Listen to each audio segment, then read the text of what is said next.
After taking a look at some of the biggest position battles from across the Big Ten, I'm more convinced than ever that the top of this conference could be the best it's ever been.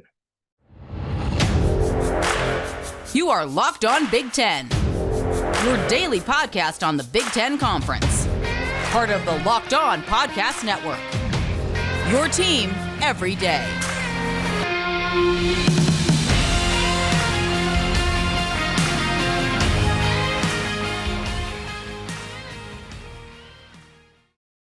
Hey, thanks for tuning in to Locked On Big Ten. I'm your host, Nate Dickinson. Coming up on today's show, we're going to take a look at the Michigan State loss that knocked the Big Ten out of the NCAA tournament.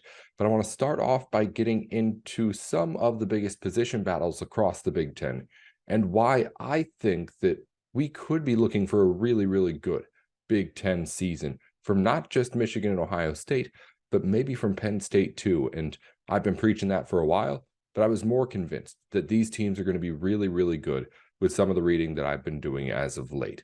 We'll get into that in just a second. Today's show is brought to you by FanDuel Sportsbook, official sportsbook of Locked On. Make every moment more. Visit FanDuel.com/LockedOn today to get started. So let's dive right into what I want to talk about to start off the show. On the football field, the Big Ten, we know, has two contenders who make now, as of latest, both the college football playoff whenever they're at the top of the Big Ten. But there could be a third team creeping in this season. And I'm really, really high on the possibility of Penn State being able to get over that hump even potentially and beat one of Michigan or Ohio State and take that throne as second or even best team in the Big Ten. But also, there's really, really good teams coming back in Michigan and Ohio State. So there's plenty of people who are on the side of it's looking like another 10-2 year for the Nittany Lions. That all aside for now. If you ask me, there are three teams that have contending potential in the Big Ten, and I'm including the Nittany Lions in there. And in a recent article from 24/7 Sports, they went in and named the biggest position battles for each of the contending college football playoff teams. And in this, I was hoping to, take a look around and see what exactly we could find, maybe find something to talk about on the show, something I disagreed with. And that's not really there. I don't disagree with anything here all that much. It's more for me, as I went through and read, I wasn't too concerned about some of the biggest holes that Big Ten teams have to fill out there to try and get back to their contending status again next season. The three teams, of course, mentioned from the Big Ten, Michigan, Ohio State, and Penn State, all have things that they need to get done by the fall. All have holes that they need to fill, question marks that are going to need answers that we won't be able to provide until we get to the actual season. But what we have right now is still some teams trying to figure out things. But I, maybe more or stupidly of me, am going into this, at least now, not as worried as I was about some of the biggest holes that need filling. For example, I'd say the most important position group that was listed here is the Penn State receiving room. And with a new quarterback coming in Drew Aller, it is going to be important for Penn State to be able to give him weapons to throw to. And it'll really, really help him as he starts off his college career if those weapons are going to be able to help him out a little bit too. But I'm not too terribly worried about the weapons that he'll have to get to. Yes, they're losing guys like Parker Washington and Mitchell Tinsley. Penn State is. But it's cited even there. Dante Cephas out of Kent State was a 1,200-yard receiver in 2021. Only played in 9 games last season, but almost got 750 yards in that year too. This is a guy who is going to come in and with his experience and the amount of volume of catches that he's gotten, he's going to be an impact player right away. He's going to be somebody that Drew Aller is going to be able to lean on early while he's figuring things out to start off his season. Again, I agree that helping Drew Aller will make this team and him that much better to start off his career, but this is something I'm not too concerned about if I'm a Nittany Lions fan, because you've got other receivers coming back. You've got Cephas coming in to try and fill the hole as a transfer. I think this is something that, while yes, it could be a big difference in whether or not you're top 5 or top 10, the little things do matter, but I'm not as worried about the Penn State receiving room as I think most teams are about their biggest holes and biggest position battles here in the spring. Maybe that's what I'm trying to get to most here, is that while I agree that, yes, these are things that need to be figured out, these are things that could end up being the thing that makes you third on this list of three if you don't figure it out. I'm just thinking about, okay, who are the best teams in the country? And I feel like there's so many other teams that have so many other things to worry about that are more urgent than Penn State finding another receiver for Drew Aller to throw to, when they've already gotten, again, another really good transfer and a couple of players with plenty of experience coming back too. Same goes for the Ohio State offensive line, the next position battle cited here from 24/7. They have holes to fill on both sides of that line. Both tackles are expected to be early round picks. So whoever the new quarterback's going to be, and that's, of course, a battle of its own that needs to be figured out, this line is going to have some new players on it. But again, this is Ohio State we're talking about. If I'm worried about a team in the Big Ten's offensive and defensive lines, the Buckeyes is not it. Yes, they have players that are going to be coming in here who haven't had the experience on the field that maybe some of the other lines in the Big Ten have. But it's not like you're doubting the talent, right? I mean, this team is having still plenty of players who have been there before. Josh Fryer, Zen Milchowski, those are guys who, while only maybe a sophomore, have been there at least 3 years because of COVID rules. They're people who know this offense, who have been running this together for a long time. And an offensive line needs to be a unit. It's not like you have, like some other teams do, just filling in the offensive line through the transfer portal, which I believe is one piece of the team that is a little bit harder to do through that route. Ohio State has guys who have been here. They haven't been playing on the field because there's been really, really good offensive linemen at Ohio State, but they're really good offensive linemen too. The offensive line group for the Buckeyes is not what I'm worried about if I'm talking about what teams in the Big Ten should be concerned about going into the season. And finally, Michigan's cornerbacks too. This one's just a little bit ridiculous for me. I was surprised to see it on here. It even admits in the article that Michigan has, in Will Johnson and Mike Sainristil, a couple of great, as they quoted it, all-conference quality players. It's really more just about the depth at this position for Michigan. And yes, Michigan's passing defense has not always been the best, but it's plenty good. And Michigan's going to be really, really good again next season on defense. I guess, again, what I'm trying to make the point of here is that in all of these scenarios, I went through reading this looking for something to be upset about. And I came out just kind of satisfied and really looking forward to what's going on this fall. Because if this is the biggest thing that these Big Ten teams need to worry about right now, I could see the scenario where everything goes wrong and Ohio State's offensive line, let's say, just can't cover anybody. But I also see the situation where it's perfectly fine and that team's really, really good again in all aspects. And I see that as being much more likely than the scenario where any of these teams are really, really struggling and held back because of these things that need to get sorted out. It's something where at least I'm definitely more confident going into the next part of the spring football cycle and getting into the next season. And I'm more confident in these teams being able to figure it out, I guess. And I don't know if that's because of the information or just because I'm now just more confident in these teams building sustained success year after year now that we've seen it. I mean, let's think about it. Ohio State and Michigan, while Penn State's right there now, at least in what we're talking about in the offseason, Ohio State and Michigan, not too long ago, were getting upset by teams like Purdue's or anybody else that you could go into. It was a very much beat 'em up kind of Big Ten conference.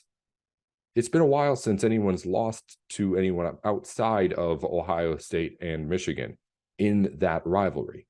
So I think maybe it's just me as a whole being more confident in these teams' ability to bounce back and just do it all over again. But at the same time, as I look at these examples, Michigan cornerbacks, Ohio State offensive line, Penn State wide receivers, those are rooms where I'm just, in some cases, excited to see what the next man up's going to do, more so than I am worried about the shoes that they need to fill. And I think that's a really good spot to be in as a conference who's trying to get its top teams always in college football playoff contention. Again, as I said, I think it could be the best year that any of those teams have had in a long time, just in pure dominance over everybody else in the conference. And that's saying something, seeing what we've seen recently. We'll get into more on the basketball court as Michigan State loses to Kansas State in overtime and ends the Big Ten's NCAA tournament bid. But before we do that, the tournament is heating up, and now is the perfect time to download FanDuel, America's #1 sportsbook, because new customers get a no-sweat first bet of up to $1,000 when you sign up with us. That's bonus bets back if your first bet doesn't hit.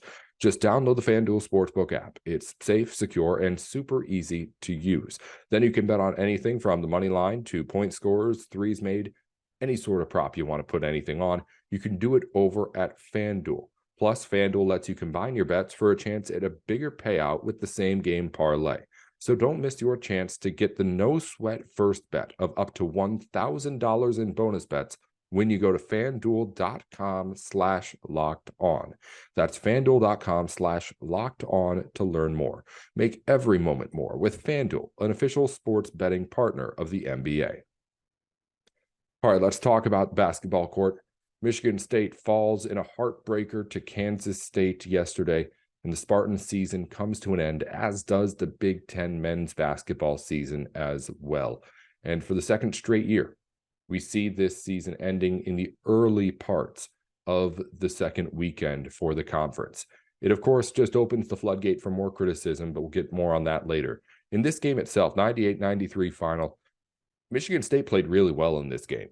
I was looking on Twitter afterward to see what the reactions were going to be from some people, but pretty much as you looked up and down in the box score and online, I feel like most Michigan State fans knew that this was a pretty well played game by both teams.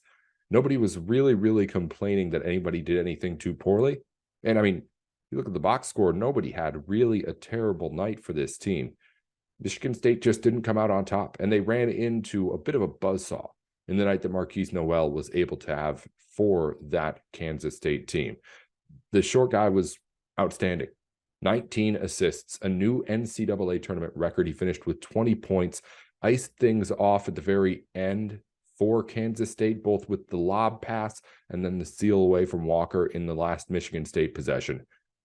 It was a situation where he was outstanding. And in some ways, you watch that game, and if you're a Michigan State fan, obviously you're rooting for the Spartans, but if you're the neutral fan, I think you want him to be able to win that game with the night he was having, and he just put on a show. It was an incredible game to watch, and it's, again, you feel like borderline unstoppable performance with what he did. Izzo said after the game, he thought he actually played him pretty well as far as what he himself was able to do, but the assists just killed Michigan State in the way that he was able to move that ball around. But this was a high-scoring game. This was a game in which both teams shot the ball really well. Michigan State was 50% from the field, 52% from three. That was a situation where in most NCAA tournament games this season that we've had this year, we've had overall a kind of shaky tournament as far as actually being able to put together quality basketball from teams. There's been ugly games. The game that Michigan State put out there today, or yesterday, was a game in which you would win, I'd say 75%, if not more, of the tournament games against other teams' performances in this field of 68. It was a good game. It was a game that would win, I'd be willing to bet, more than 5 out of 10 times that you play against Kansas State. But Kansas State put together a really good game too, ran with Michigan State the entire way. Nobody led by more than 7 points for the last 15 minutes of regulation before they went to overtime. It was a great night across the scoreboard. Nobody had a bad night.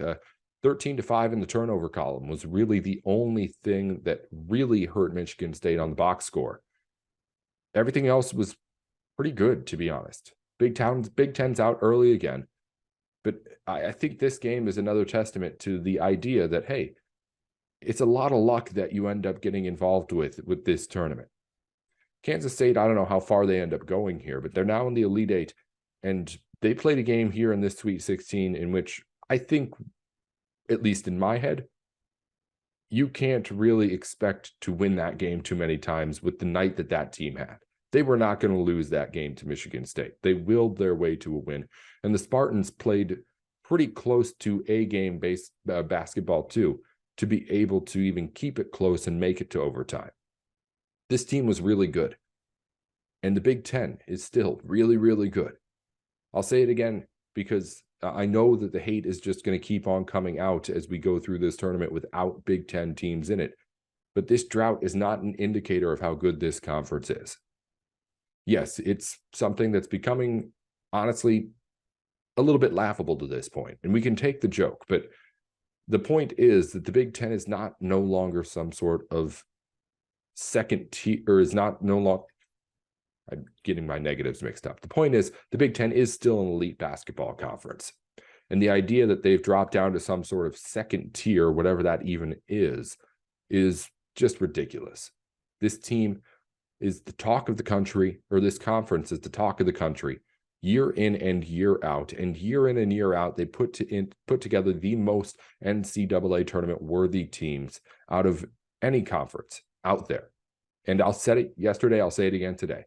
As other conferences have challenged the Big 12 in previous years, the SEC's right there this year. The ACC was for a while that rival. It's always them against the Big Ten when we're talking about who the best college basketball conference is. So while other teams and other conferences go up and down, the Big Ten has always been here. And it's a little bit maddening to have to make the explanation or argument even that the Big Ten is anything less because it hasn't won this tournament in which the best team hardly ever wins. All right, I'll get off my soapbox. We'll wrap up with some Big Ten news. But before we do that, the Built March Madness bracket is here. We know you have a favorite Built bar or puff, and now's your time to make it count. Go to BuiltMarchMadness.com to vote for your favorites. And when you vote for your favorite bar or puff, you will be entered into a drawing where 50 lucky Locked On customers will get a free box of Built. That's not only that, but one Locked On fan will win a 12-month subscription to Built to have Built's best bars or puffs delivered monthly straight to your door. No purchase necessary. You don't have to buy any Built bars. Just go and make your vote and get entered into the drawing. You've got to try out Built bars, the best protein bar ever. What makes them so good? They are all high in protein, low in sugar, and covered in 100% real chocolate. So run to BuiltMarchMadness.com right now to vote for your favorite bar or puff and pick up a box while you're there. You can vote every day in March, so hop in and support your pick. Let's wrap up with news from around the Big Ten. In women's golf, Illinois' Crystal Wang, Michigan's Monet Chun, and Ohio State's Kaylee McGinty are all getting the chance to play at Augusta National in the National Women's Amateur. It's going to be a real big opportunity for them. Also, Indiana assistant coach Kendall Griffin will be playing in the event as well. The Big Ten well represented down there in Georgia. In men's hockey, Minnesota beat Canisius in the first round of the NCAA tournament, 9-2 the final score. Initially down 2-1, Gophers score 8 unanswered for an exclamation point of a victory in that first round. In other news, Michigan softball stadium has been named after current coach Carol Hutchins, winningest coach in NCAA softball history at 1707. The Nebraska women's basketball season is over. They lost in the women's NIT Sweet 16, 64-55 to Kansas.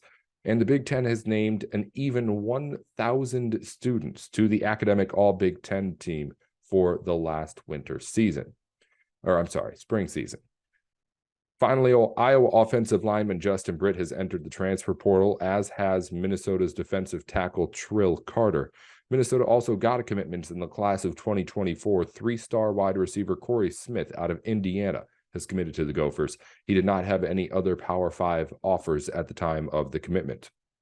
In other Big Ten games today in men's hockey, Ohio State faces off against Harvard in the NCAA tournament, alongside Penn State, who will face Michigan Tech. and Michigan, which battles Colgate. Also in women's lacrosse, a top 25 battle, number 23 Rutgers is against number 15 Michigan in a top 25 matchup. And in men's tennis, number 2 Ohio State travels to number 23 Northwestern. Finally, Caitlin Clark is back on the court in the women's NCAA tournament, Sweet 16, Iowa against Colorado tonight in the still very much active Big Ten in the women's NCAA tournament. Well, Iowa today, more teams playing tomorrow for the Big Ten. That'll just about do it for Locked On Big Ten. Thank you for making us your first listen today. For your second listen, check out our brand new podcast, Locked On College Basketball. Experts Isaac Shade and Andy Patton bring you everything you need to know on and off the court. Plus, hear from big-name experts, coaches, and players throughout the basketball landscape. Locked On College Basketball, available on YouTube and wherever you get your podcasts. Thanks for listening in again to Locked On Big Ten. You can follow us at Locked On Big Ten. 10 when you're typing it out at the end, not TEN. That's available wherever you get your podcasts, on YouTube if you haven't subscribed yet, and on Twitter too. I'm Nate Dickinson at Nate with Sports with Locked On.